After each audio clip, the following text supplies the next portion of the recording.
Hallelujah, Hallelujah, Hallelujah,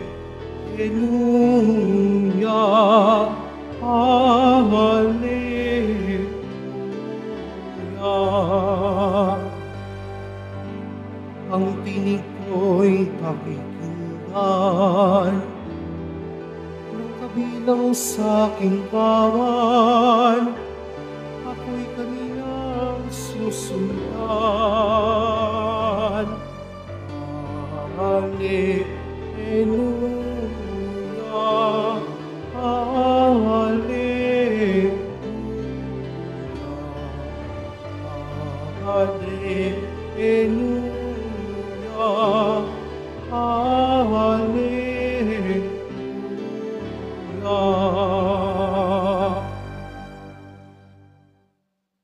Sumainyo ang Panginoon. At sumayo rin. Ang mabuting balita ng Panginoon ayon kay San Mateo. Papuri sa iyo, Panginoon.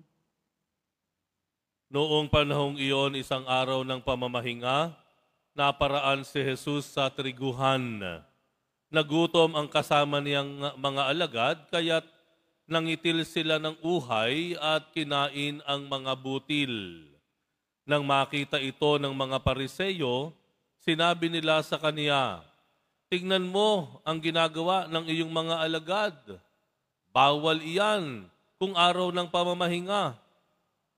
Sumagot si Jesus, "Hindi ba ninyo nabasa ang ginawa ni David nang magutom siya at ang kanyang mga kasama? Pumasok siya sa bahay ng Diyos at kumain ng tinapay na handog sa Diyos at pinakain din niya ang kanyang mga kasama. Labag sa kautusan, nakanin nila ang tinapay na iyon sapagkat ang mga saserdote lamang ang may karapatang kumain niyon. Hindi pa ba ninyo nababasa sa kautusan ni Moises na tuwing araw ng pamamahinga, lumalabag sa batas tungkol sa araw na ito ang mga saserdote sa templo, gayon may hindi nila ipinagkakasala iyon? Sinasabi ko sa inyo, narito ang isang higit na dakila kaysa templo. Hindi sana ninyo hinatulan ang mga walang sala kung alam ninyo ang kahulugan ng mga salitang ito. Habag ang ibig ko, hindi hain. Sapagkat ang araw ng pamamahinga ay nasa ilalim ng kapangyarihan ng Anak ng Tao." Ang mabuting balita ng Panginoon. Pinupuri ka namin, Panginoong Hesukristo. Magsiupo muna po ang lahat. Puno pa rin po ang ating simbahan. Bakit kayo naririto ngayon? Hindi nyo ba alam na mayroong bagyong Krising? At alam naman po natin maraming syudad dito sa Metro Manila ang mga pasok ng mga estudyante ay sinuspinde. At malamang sa malamang, kanina pagkagising ninyo, inalam nyo ang weather forecast, inalam nyo yung latest na balita, marahil tinignan nyo yung langit, naku, madilim. Anong oras na pero parang madaling araw pa. Malamang sa malamang, naisip nyo yung magiging mahirap na pagbabiyahe ninyo at malamang sa malamang yung posibilidad na mababasa kayo o mahihirapan kayo sa pagkuha ng sasakyan. Pero pumunta kayo, dumating kayo, nagsimba pa rin kayo sa Quiapo. Ang tanong, sino ang tama? Kayo po ba na nakarating dito sa kabila ng kalagayan ng ating panahon? O doon sa mga nanatili na lamang sa bahay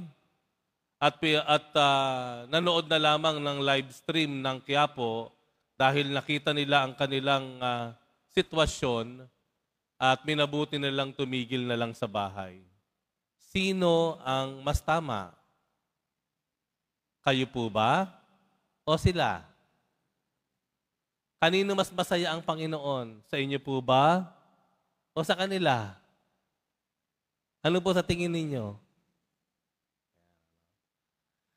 Kahit ano pa po ang ating naging dahilan ng ating pagpunta o kaya pagtigil sa bahay, ito po ay hindi po dito nananangan kung ano ang tama o mali. Ibig sabihin, hindi ko masasabing mas tama kayo at mali sila, o tama sila at mali kayo dahil sa lagay ng panahon. Ano po ang dapat na malinaw sa atin, anuman ang inyong naging desisyon? Ang naging malinaw po dapat sa atin ay yung ano ang kalooban ng Diyos. Ano ang kalooban ng Diyos? Aba, ako'y kagagaling ko lang ng sakit, kalalabas ko lang ng ospital. Ako ba'y susugod dun sa kalsada para magpunta ng Quiapo? So, hindi mo masasabing yung pagtigil niya ay mali at masama. Wala pong makakapagsabi kung sino ang mas kalugod-lugod sa Diyos. Dahil may kanya-kanya po tayong sitwasyon. Iba-iba ang ating sitwasyon. Unique ang sitwasyon ng bawat isa. Pero dapat kahit magkakaiba-iba ng sitwasyon, isa yung ating laging tanong. Lord, ano po ang kalooban mo? Sa Ebanghelyo, natunghayan po natin, isang malaking usapin. Usapin tungkol sa pagtatrabaho sa araw ng pamamahinga. No? Sa Ebanghelyo, dumating ang mga alagad ni Jesus naglalakad, kasama ang kanyang mga alagad, dumaan sila sa triguhan, sa palayan, ika nga. Nagutom na talaga yung mga alagad ng Panginoon.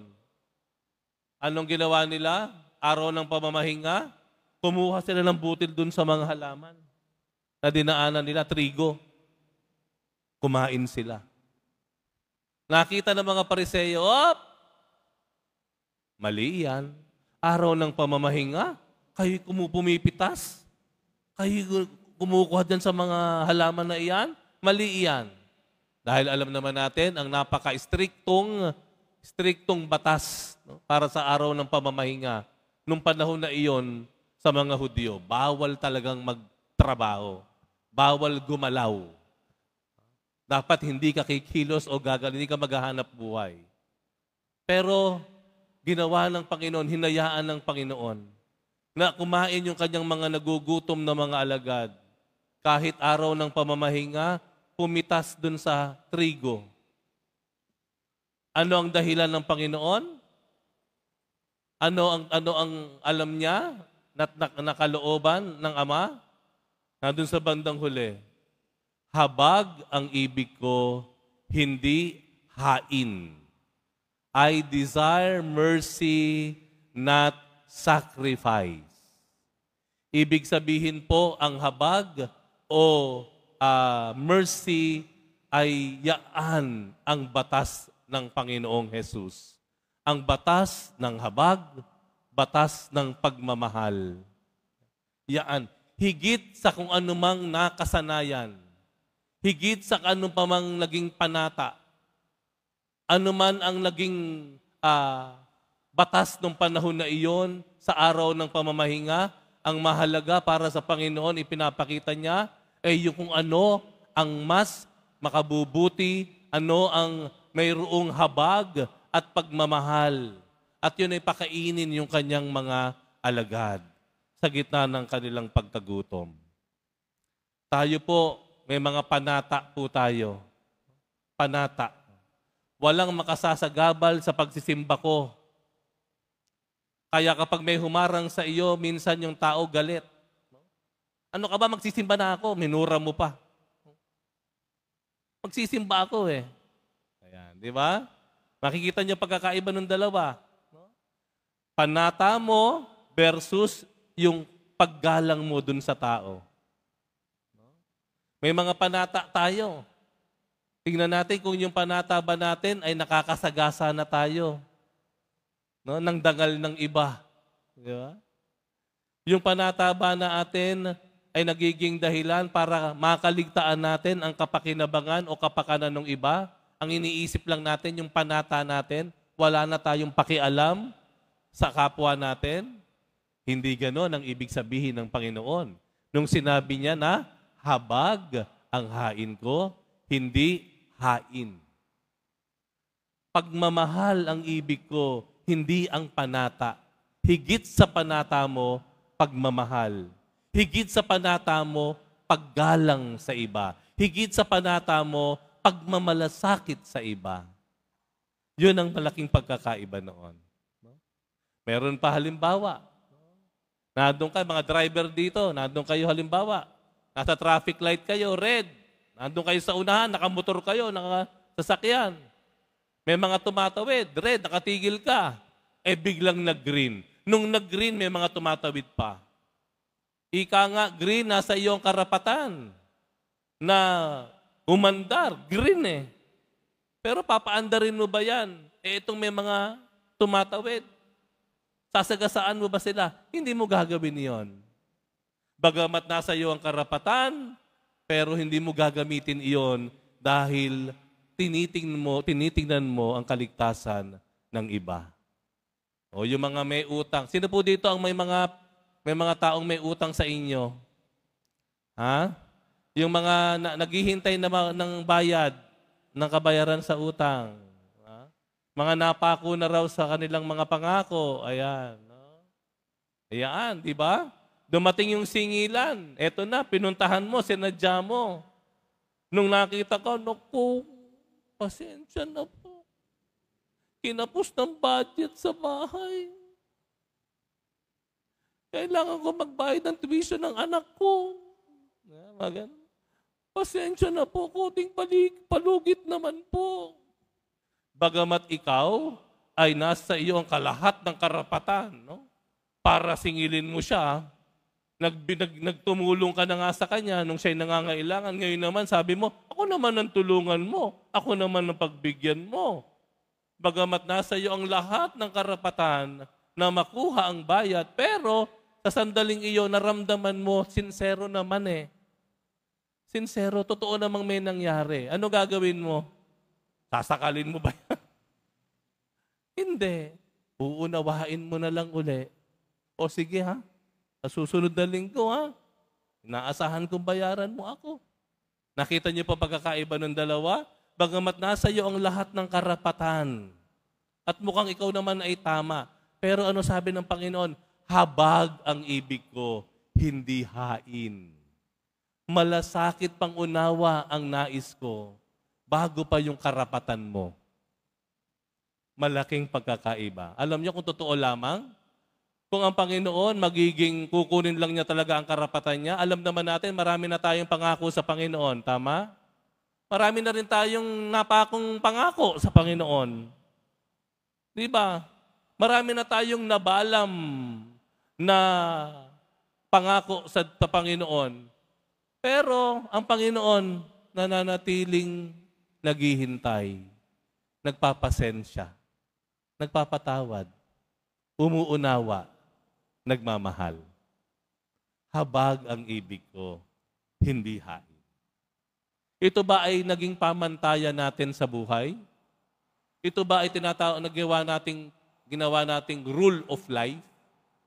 Na sa higit sa iyong karapatan, higit sa iyong panata, tradisyon, higit sa kung ano man ang karapat-dapat sa iyo, inuuna mo ang batas ng Panginoong Jesus, ang batas ng pagmamahal, pangunawa, kabutihan.